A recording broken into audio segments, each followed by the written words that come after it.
Coming off of the back of a 2-1 loss to Sunderland in the Premier League, rotation and redemption must be the story for Chelsea tomorrow night in the Carabao Cup against Wolves.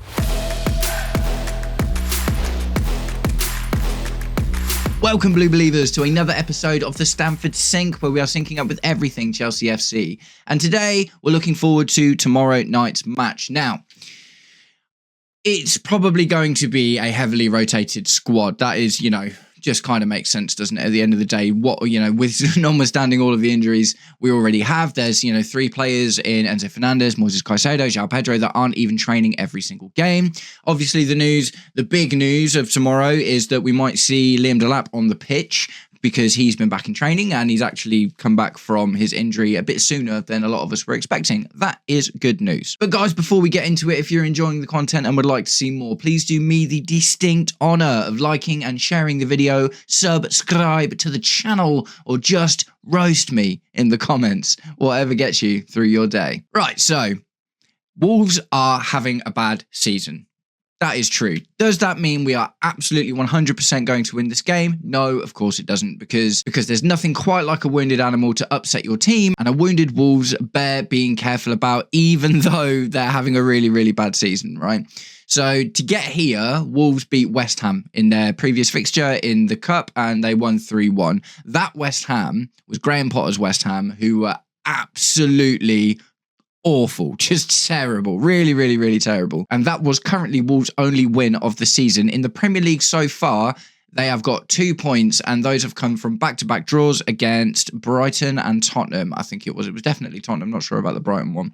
But either way, Wolves are not winning games. Their manager, Vitor Pereira, under a lot of fire, getting a lot of stick at the moment. And could this be another are Chelsea going to look to get another manager sack this season? I doubt it. I think if they were going to sack Pereira, it probably would have already happened. Do you know what I mean? I wouldn't have thought getting knocked out of the Carabao Cup would be the be-all and end-all of that. So let's talk about our own cup chances, right? The thing that is a concern, and although obviously it was never stated out loud, it seems fairly obvious last season that Maresca tanked both of the cups. Newcastle knocked us out of the Carabao Cup last season in a match where Maresca didn't make a single substitution. Not one. You can't tell me that you're losing to Newcastle. I mean, to be fair, Newcastle went on to win it, so, worthy winners of the cup, absolutely. But you can't tell me that when a manager doesn't make a single change in a game that you're losing, he is prioritising that game in that moment over whatever game he's got coming up next. Do you know what I mean? It is so rare for a manager to make 0 subs in a game. Absolutely crazy. We got launched out of the FA Cup by Brighton, and that was off of the back of a double header against Brighton, of which we lost both games. And for a lot of us last season, a lot of Chelsea fans, that was kind of the straw that broke the camel's back in terms of one of the darkest points of the season for us, I think. I definitely felt that way. I watched a couple of other Chelsea YouTubers who felt the same way as well. That double-headed to Brighton was definitely a difficult one to take. But what it looked like in that respect is Maresca tanked both of those cups to focus on the Conference League, which, fair enough, because we went on to win that. Obviously trying to get into the Champions League, and obviously, although maybe not focusing on it, we did go on to win another trophy later that season with the Club World Cup as well. Or the start of this season, I'm still not exactly sure where we put that. But either way, there is a worry. If you just look at the situation that we're in now with the injuries and how many games we've got, Carabao Cup, FA Cup, Champions League group stage, Premier League. Do you know what I mean? It's like all of these games, all of these things are happening right now. And maybe Wolves isn't the one where it happens, do you know what I mean? But at the end of the day, based on our fitness issues and how many games there are and how much of a struggle that is for our squad in particular at the moment, don't be surprised to see Maresca throw out some crazy rotated teams. And later down the line, if we do get further through this, then don't be surprised to see us get launched out of these cups as well. Personally, I'd be really disappointed in that, because I really want to see us win a cup this season. I think we need to carry on this winning mentality that we started building with the Conference League and obviously carried on with the Club World Cup. I think if we're not going to win the Premier League this season, very, very, very unlikely that we're going to win the Champions League. I think some sort of consolation prize aside from comfortably finishing in the top 4 would be to come away with an FA or Carabao Cup. Carabao Cup being the easiest one because it's the first one available in the season as well, isn't it?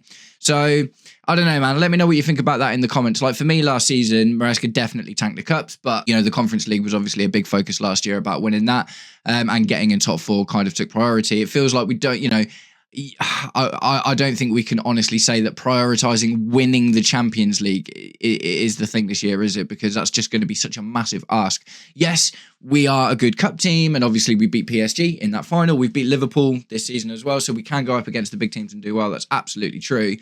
But we had to win the Conference League. Do you know what I mean? We absolutely had to win the Conference League. And if we'd have been knocked out of the Conference League last year, that would have been a tragic travesty. Whereas if we get knocked out of the Champions League by a big team in the knockout stages this year, that would be a little bit more understandable. Do you know what I mean? So I do think that the Carabao Cup and the FA Cup are probably best chances for getting silverware this season, if I'm being completely honest. So with all of that said and done, let's have a little look at my proposed rotated squad for tomorrow night's game against Wolves in the Carabao Cup. So we're going to start with the goalkeeper. We always start with the goalkeeper, and I'm going to say it, Philip Jorgensen.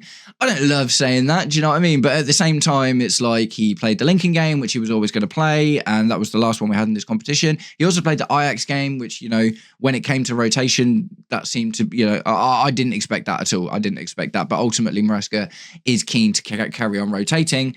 And at the end of the day, this just seems like a good one to get Philip Jorgensen in as well. Their strikers are not exactly piling them away this season, so he might not have a lot asked of him. It'd be interesting to see what happens. But Philip Jorgensen, I mean, he's not terrible. Do you know what I mean? I don't get the same sort of anxiety from having Philip Jorgensen in the sticks as I do from Robert Sanchez, for instance. But Robert Sanchez has just proved to be a better goalkeeper. But either way, Philip Jorgensen gets the start. So a reasonably heavy rotated back line. And honestly, it's kind of like really difficult to just have any idea of what Maresca's going to do at this point. But at right back, I'm going to go with Malo Gusto. So Malo Gusto missed our last game through suspension, because that was the last of the great red card revolution that we were going through, but that seems to be over now. We have actually managed to get through a game without having anyone sent off recently, so that's promising, and for that reason, I think it makes sense to give Malo Gusto the start. Our next league game is against Tottenham, do you know what I mean? So resting players makes sense.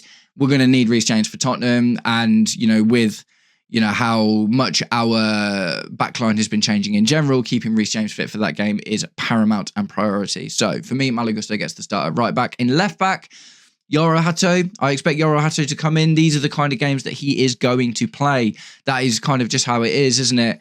Yoro Hato did a really good job in the last game that he played against Ajax as a left-sided centre-back, because he started at left back, but ultimately Malo Gusto ended up getting quite advanced, and Yoro Hato kind of took that more left-sided centre-back role. I kind of expect him to do the same thing against Wolves, to be completely honest, which is a shame, because what he showed last season at Ajax is that he's actually got really good creative ability, and he got like 6 assists last season, which is awesome. Do you know what I mean? But yeah, for me, Yoro Hato gets to start at left back. Centre-back partnership, bit of a weird one, but I'm going to say Wesley Fofana and Josh Achiampong. Josh Achiampong, for me, so he got taken off towards the back end of the last game, and that was a bit of a weird one, wasn't it? The Sunderland game, everyone was like, oh, why is Josh being taken off? At the end of the day, it's a weird conversation, isn't it? Because on one hand, we need to rotate our players, but on the other hand, we need to give players minutes and form and try and keep a few things in the team that keeps them going. And Josh Achiampong has been playing it so well recently. He's one of the few players that's come out of the last month or so and just basically put in a good shift every single time he's been on the pitch. Wesley Fofana is probably our best other centre-back. Do you know what I mean? Like, a lot of people have been giving Trevor Chalobah a lot of stick recently. Tosin Adarabioyo has been in and out of the team since his injury and, made a couple of whoopsies here and there. Wesley Fofana has looked really good.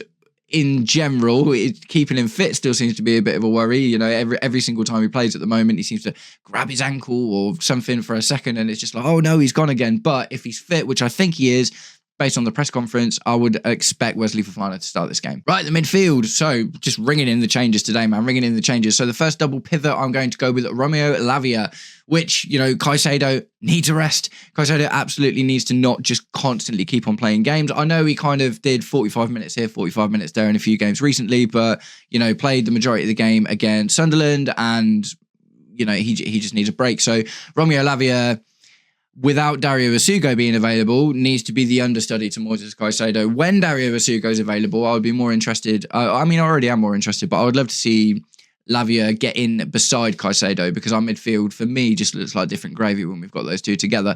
But until we do have that, Enzo Fernandez is probably going to be preferred. So games like this seem like where Lavia is going to get his minutes. To partner Lavia, I'm going to say Andre Santos. And this would be really interesting because I don't think I've seen these two start a game together before, but we have two midfielders that are fit and available to rotate with our first team midfielders, both of whom need a break. Enzo Fernandez is having another one of those up and down seasons, isn't he? And it's weird, man. We've really struggled to get massively consistently good displays from Enzo Fernandez, albeit he does still produce numbers. Like, only got to look at last season to see how good his numbers were. But at the same time, it's like, I don't know. But either way, he is still being trusted all the time. Do you know what I mean? As that first team midfielder. So it makes sense for Andre Santos to come in this time. And like I say, going to be interesting to see Lavia and Andre Santos play together, just to see what our midfield looks like with those two at the helm of it. So the attacking three, this is where things start to get complicated, man. I'll start on the left, and I'm going to say Jamie Gittins. Jamie Gittins seems to be slowly making progress, right? Now, obviously, Garnacho got his goal in the Sunderland game, so I would argue that alone puts him in front of Jamie Gittins at the moment in terms of the first team. But Jamie Gittins has been coming on and looking a bit better recently, hasn't he?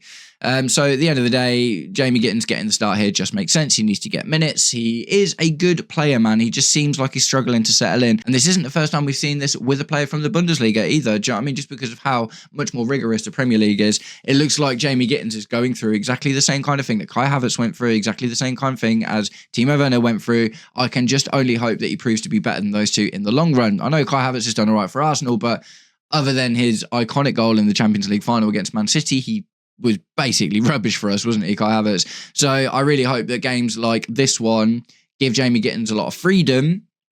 I don't love the step over thing, man, if I'm completely honest, just to go on with Gittins for a little bit. Like, I think the step overs are cool when you're doing other stuff as well. Do you know what I mean? If you're doing your byline job really well and, you know, you're getting in on goal all the time and you're creating a lot, like, yeah, wicked. Okay, cool, do the step overs. But for the step over thing to be the first thing that you're trying to do, it's just a bit like, when it doesn't work, it's a bit cringe, isn't it? Like, that's just my opinion. Like, step overs are wicked when they're part of great performance in general, but when you're just doing step overs for the sake of doing step overs and nothing is really coming of it, it's like, mate, just focus on the important stuff first, right? So we'll move into the centre, and I'm going to say Facundo Buonanotte.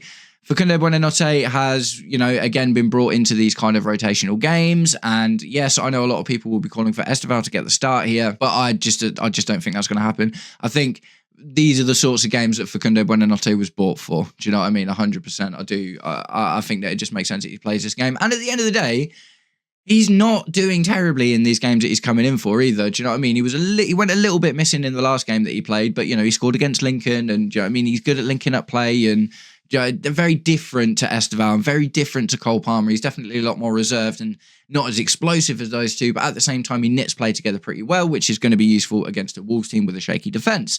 On the right, I'm going to put Esteval Willian. So Esteval Willian didn't obviously start the game against Sunderland. A lot of people were disappointed by that Garnacho got the start, but at the end of the day, Garnacho got the goal. So, you know, that was a good decision one way or the other. The decision to take Garnacho off for Esteval Willian raised eyebrows when João Pedro was seemingly the one who wasn't really contributing as much to the game, but, you know, that is just what happened. But because Esteval Willian didn't get the full 90 minutes against Sunderland, I do expect him, again, this is just a perfect, if he doesn't start this game, that's madness for me. That's absolute madness. I think, you know, he is going to build his way into the first team, but I actually kind of talked about it in my video yesterday. It's interesting. Giovanni Quenda at Sporting is being treated in a very similar way. Another 18-year-old player, although he's getting the numbers, he's playing really, really well, he's still not starting every game. Do you know what I mean? So I do think that is just like a protection thing. A lot of people in my comments, and I see him in the streams and stuff when I do stuff with the Blue Lounge, are saying, Esteval was ready. I don't understand why we're not starting him. And it's like, what were you doing when you were 18, man? Do you know what I mean? At the end of the day, it's like, you know, there's so many stories of players like Jack Wilshere, for instance. Do you know what I mean? Is probably the best example.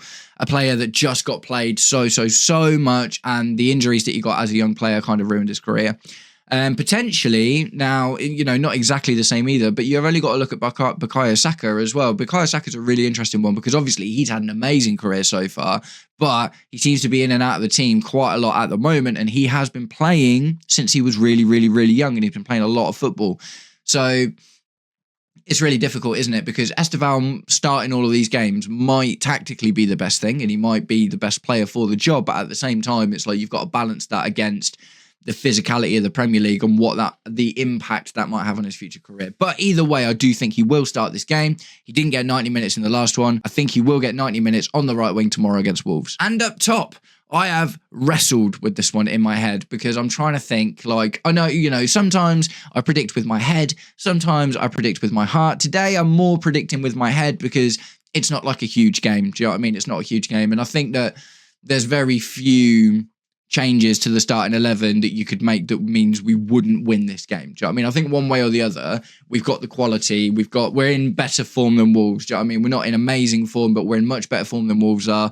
And this should be seen as an opportunity, kind of like the Ajax game was. Do you know what I mean? Ajax are a big team, not having a great season. We rotated the team heavily and took advantage of that. So what I'm getting to with this is my heart says Mark Guew gets another start because give him more game time, give him more game time, give him more game time. But I'm not going to lie to you. As much as I hate to say it, I actually think Tyreek George is going to get the start up front against Wolves tomorrow.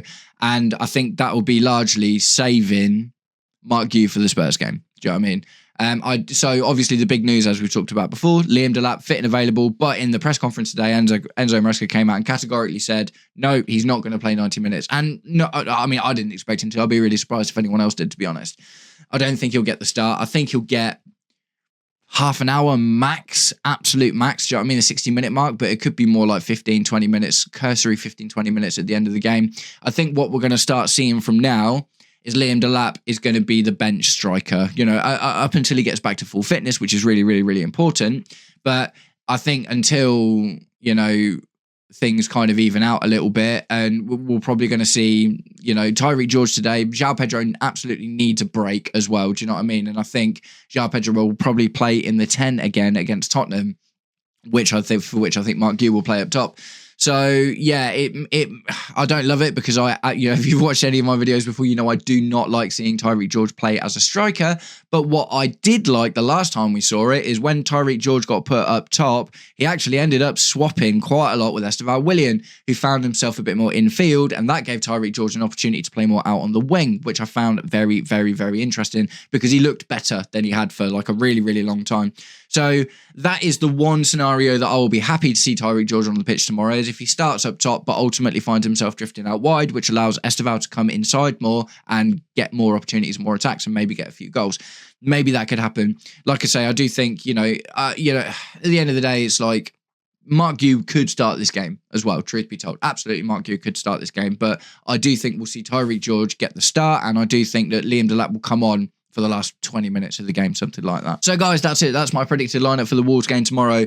Doesn't feel like a huge amount of jeopardy, but it does feel like one that would sting if we lost. Do you know what I mean? I do think this one will sting if we don't, come away with a win, just because of the kind of sorry state that Wolves are in at the moment. And it's such a weird one with Wolves, isn't it? Because they were like a Premier League mid-table team staple like 3 or 4 years ago or something, and they've just kind of gone down and down and down and downhill. And like I say, Vitor Pereira, their current manager, is really, really under fire for the tactics of team selection at the moment. Do you know what I mean? It's like this, will this be the straw that breaks the camel's back if they lose? I don't think so, because would you expect Wolves to go in and win this game? I mean, the Sunderland game, for instance, yes, Sunderland are a promoted team, but look at how well they've done this season, man. Do you know what I mean? I'm less annoyed about the Sunderland loss in general, but then I would be if we lost to Wolves. Do you know what I mean? Because Wolves are flat bottom of the Premier League, like having a terrible season.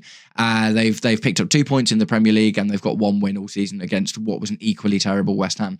So even with a rotated and I guess arguably weakened team, we should have this in the bag, absolutely. So I'm going to wrap it up there, guys. I will be streaming tomorrow night, I think. I'm pretty sure. Again, I'll put out a community post on my page if this happens to be true, but I think I will be back over on FFB, the channel of my friend Lewis, streaming the Wolves game tomorrow night. So if you want to come for a little watch along, then hop over there, man. Hop over and watch along with me on FFB, and we'll have a good time. Lewis has been quite busy with work stuff at the moment, so I am just depping on his channel so we can keep the consistency up, which is all cool. So guys, thank you for sticking around until the end of this video. If you did, if you enjoyed it and you are interested in watching some more Stamford Sync, then check out this video here, which is a video about all of Chelsea's young superstars that are smashing it in Europe at the moment. Nice one, guys. I hope you have a wicked day. Take it easy. Peace.